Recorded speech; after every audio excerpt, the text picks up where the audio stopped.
Alright, we are in a tractor now, and I'm setting up my rows for our field of plastic mulch. Everything we grow in the greenhouse, almost everything, will be transplanted onto plastic mulch with drip irrigation. So right now I'm setting up the rows preliminary. We'll come back after this and put out some fertilizer, liquid and dry. So I have to have my rows set up to kind of know where to do that. This tractor is auto steer, set up with RTK guidance system. So as you can see, I'm not driving with my hands. I've got the field programmed. Row spacing, we're on 12-foot, 8-inch centers, 152-inch centers on our plastic beds. So we use the watermelons and cantaloupes. That's about the right spacing that you need. I really don't need those wide spacings for tomatoes and peppers and squash, but we do it anyway just to keep it all the same. Plus we can get our tractors and our trucks down between the tomato rows. So the tomato rows will be wider, squash, cucumbers, all that will be wider than they need to be. But the cantaloupes and the watermelons, this is the right spacing that we need. So I'll show you here in a minute the field and some of the guidance on the tractor. All right, here we are setting up the rows. You can see right in front of me, I don't have anything to follow. So the tractor is lined up, making a perfect straight line, 12-foot, 8-inch centers from that row right there. This is a view from behind. You can see they're perfectly straight. All right, this is my monitor right here. And if you will see that number right there under cross track, that is how much off of dead center the tractor is. So most of the time you see it's less than 1.4, 0.5. Those are inches off. So the guidance will keep the tractor at 2 inches or less almost all the time off of dead center. Keep all these fields programmed in the computer here on a flash drive, and it saves them. You can see that's us right there making the green mark, and it keeps it on that red line. I've got my field laid out here on this clipboard, and that tells me which rows I need to skip. Right now we're planting solid. These will be the tomato rows. When we get into the watermelons and cantaloupes, we'll have skip rows where I'll skip one. That'll be for the tractor, for the spraying and the harvesting. I'll show you that in a minute. Hey, the way the guidance works on these tractors is you set up an A-B line on the edge of the field, like a point A line, starting point, and then maybe go to the end of the field and make a B point, and it connects a straight line between A and B, and that's the swath angle that you have of your rows. And so you can set your row width whatever you want for your tractor, and it's going to stay in that same angle, and whatever row width you have, that's what it's going to be. So theoretically, if we're driving south right now, if there was nothing in the way, the tractor would just keep going forever on this same line that it's on. So that's how it works. It works off of satellites, and then you've got to have a tower in your area, and it connects, and it makes it very nice. Most farmers now have some type of guidance on their tractors and their sprayers, combines, cotton pickers, etc. So we use that, and then we have kind of modified some equipment that will fit right in between these rows of plastic. And you can do that because you you know the rows are set up exactly the same. So. All right, all this ground was prepped with a field cultivator. I did this last week. I didn't get that on the camera, but I did that to all of our crop ground, and I just kind of smooths it out and freshens it up, and when you get ready to row up everything, it just makes it a little easier. This is what I was talking about on the skip. You can see over there, there's 4 rows and then a skip, and then we'll make another set of 4 on the skip, and so on. That's how we space out the watermelon and cantaloupe rows. That skip will be used for spraying. We can spray 2 rows on each side at one time. Got a boom that stretches across and fits those spacings. And also we use that same middle when we're harvesting. Once the watermelons are mature, I mean, this whole thing will be matted. You won't even be able to see the dirt. It'll just be vines, but there'll be room for the tractor to drive down through that middle right there. And that's how we can drive out through there and pick them, and you don't have to chunk them as far. And on the row spacing, you know, you can do what you want. We do what fits our equipment. All of our tractors are on 76-inch centers on the wheel spacing, so they'll straddle 2 38-inch rows, and everything that we do is based off of that. So like these rows right here are 38 times 4, 152 inches apart. And it just makes everything fit, whether we're 1 row, 4 row, 8 row, whatever. So that kind of explains that, and then we modified some equipment that'll fit down in the middles of those rows too. So we just do what fits what we had and went from there on the row spacing. This is a tool that we used setting up the plastic roads. It's pretty simple. It's just got 2 gauge wheels, 2 big middle busters that we trimmed off the side where it just throws the dirt in the middle. So it's pretty simple. That's one of the smallest pieces of equipment that we use, but it works good. All right, here we are this morning getting ready to work today, putting in some diesel, getting an early start. Got rain coming in tonight, trying to get the rest of my fields dipped up on 38-inch rows.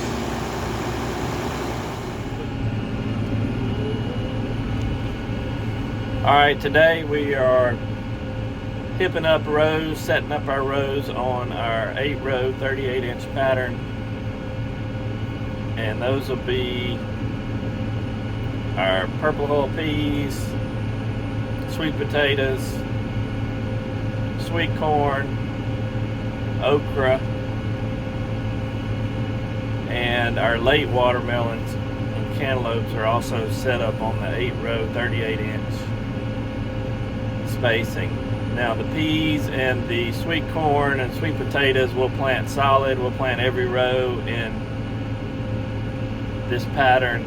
The okra we'll plant 2 and skip 2, and then our late watermelons and cantaloupes will have a special row pattern that will skip on that. You'll have to kind of see that to understand it, but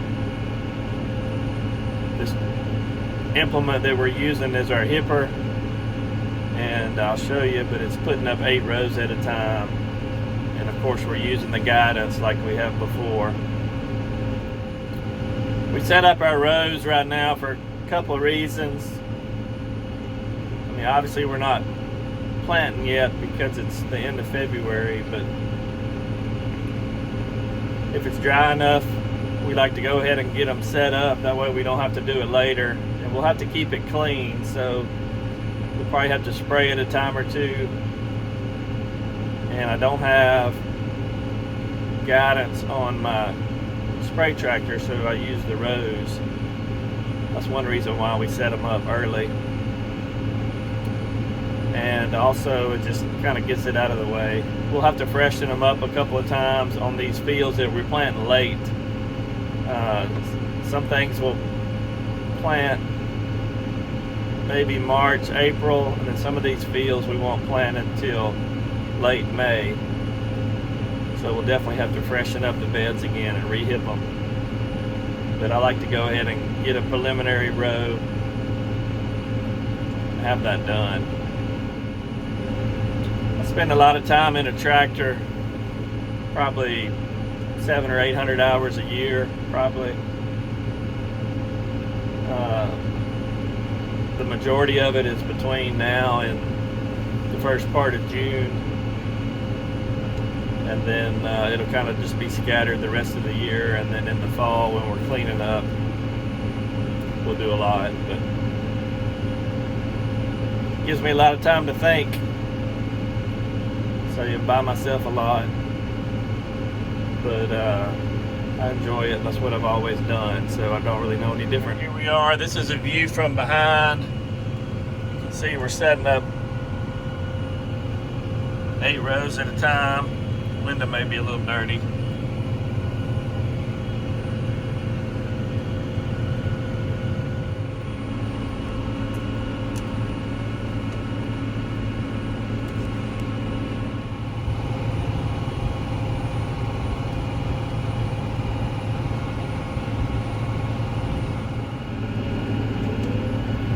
Hey, I don't know if we've really told everybody kind of what we grow and our schedule.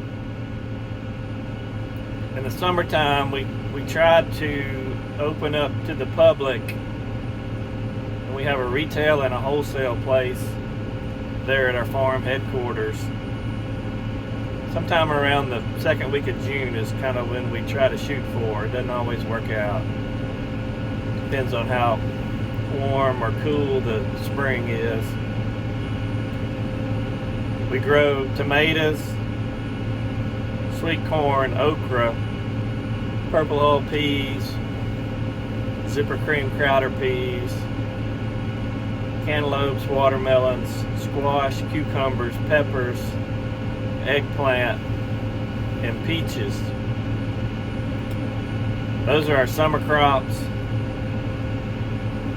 We normally keep our produce stand at our farm open until maybe first or second week of August, and then we will usually close it down. But we still have watermelons and cantaloupes. We try to go until Labor Day. We sell those wholesale. And then in the fall we'll have sweet potatoes, cabbage, cushaws, and we do a U-pick mustard and turnip green field. We kind of open back up to the public around the 1st of October, selling our sweet potatoes, and we try to sell out by Thanksgiving. And then we'll close back up to the public. So that's kind of our schedule. We're not open year-round at our farm produce stand. We just sell what we grow. And so that's kind of our schedule. It doesn't work out exactly the same every year on the timing, but it's pretty close. We have a schedule that we try to keep as far as planting, and we stagger everything out so we have a constant supply during that time, and it's not all ready at once. So that took me a long time to kind of figure out that schedule, but it's just trial and error and kind of knowing how much we can get rid of at a time. And you don't want to plant too much at one time, and you don't want to have it spaced out to where you're out of something during the summer. So that's hard to do, and it, like I said, it doesn't work out all the time, but most of the time it does. And of course, a lot of that is weather related. One interesting thing that we do that's kind of different than other farmers right here in our area is we get to see the consumer consume our product directly. Other farmers don't really get to see that. Farmers do feed the world, obviously, but a corn, a soybean, or a cotton farmer is not necessarily selling directly to the consumer. So we get to see that, and that's satisfying to know that, you know, our customers, were feeding them. And God has blessed us with a lot of customers and loyal customers, and we're certainly thankful for all of them. All right, this is what our 8-row hipper looks like.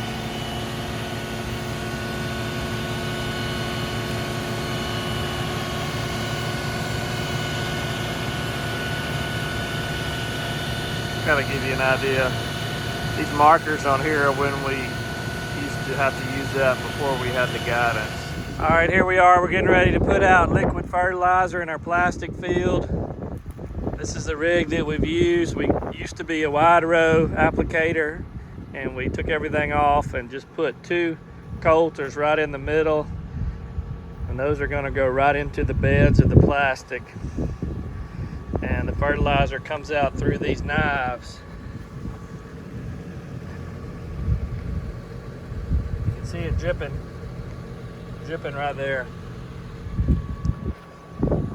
Alright, you can see these coulters stick in the top of the bed here, putting out liquid fertilizer down in the bed, and it'll be there whenever the plastic's laid, and then the plants will be planted in there, and they'll hit that pre-plant fertilizer in there.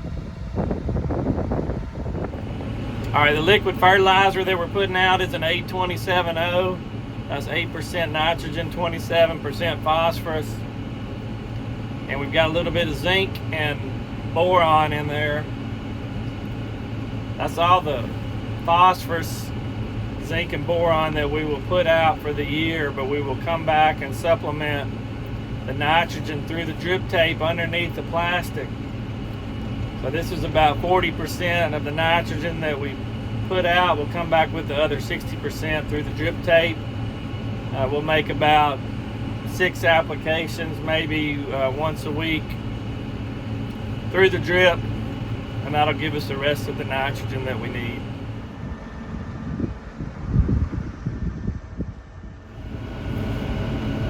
We're back in the tractor now. We're putting out dry fertilizer. You saw what the fertilizer looks like in the spreader buggy.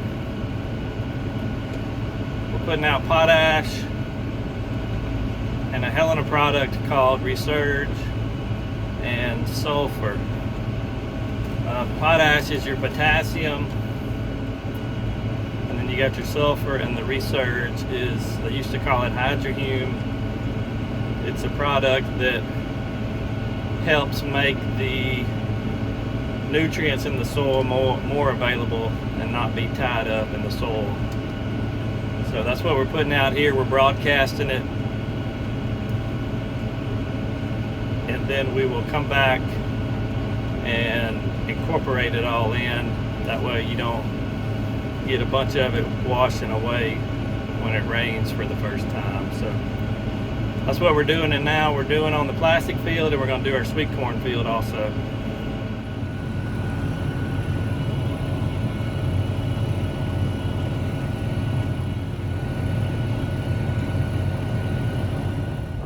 That's the fertilizer right there. It's a little bit hard to see, but it's going to be those orange and white and black pellets. Alright, we are back in the tractor, and we are incorporating all of the dry fertilizer that we slung out. That kind of keeps it in place whenever it rains on it for the first time. I mean, it's going to dissolve when it gets wet, but you just don't want a big monsoon rain to come along and wash it all to the end before it dissolves. So once it's mixed in, it's not going anywhere. We have this tool right here that fits right between the rows, and whenever we lay our plastic, you'll be able to see, but the beds of plastic will be right on the edge of each side of this tool here, and it'll go right down between them. So because we slung out the dry broadcast, we'll have to incorporate it like this, and then we'll have to come back when we get finished and re-hip up our beds over here and incorporate it where it's on top of the bed. Anytime you can incorporate your dry fertilizer, it's kind of an insurance thing just to make sure that it doesn't move more than likely it'd be okay if it just rained on it, but it makes me feel better. If you're going to go to all the trouble of putting it out, you want to make sure that it stays where it's supposed to be. All right, here we are out here one more time. We are incorporating the dry fertilizer on top of the row and in the row. So just kind of to review of everything that we've done the last several days. We set up a row like this right here, and then we came back and put liquid fertilizer right in the top of the row, and then we broadcast dry fertilizer everywhere. And then we came back and we incorporated the dry fertilizer right in between the rows here so it wouldn't move. And then today we're coming back and we're incorporating the dry fertilizer right in the row. So that's kind of a review of what we've done the last several days. All right, we have finished all of our prep work for the field here that we're going to lay our plastic mulch. So it's taken several days to do this. Today's Wednesday, March the 1st, and we started on Saturday. So it's about 5 different trips across the field that you have to do to get it ready. So now that it's ready, we want it to rain on it. And we want to have plenty of moisture when we get ready to lay the plastic. What you don't want to do is lose all your moisture working up your field and then lay your plastic. So that's why we do this a little ahead of time. So we've got a pretty big rain coming in later tonight and tomorrow. So historically, the month of March for us can be very wet. So we're thankful that we've got this ready, but we'll have to find a time when we can get the plastic laid when the conditions are just right. We try to start transplanting our plants out in the field around the 1st of April, so we've got a month. So now we just got to wait, and hopefully we'll get the right time to do it. And you want to have the plastic down in time where we can get all of our water lines hooked up and all that before we start planting. So that's where we are right now. All right, that's going to wrap it up for this week. Next week we should have you some little tomato plants to show you. Those that we planted in the first video will be up, and we've got a lot of more work to do in the greenhouse coming up in the next few days, and we'll be back out in the peach orchard also. So hope y'all will tune in. Hope y'all will like our video and subscribe to our channel. That'll help us out. We would appreciate that. See y'all next time.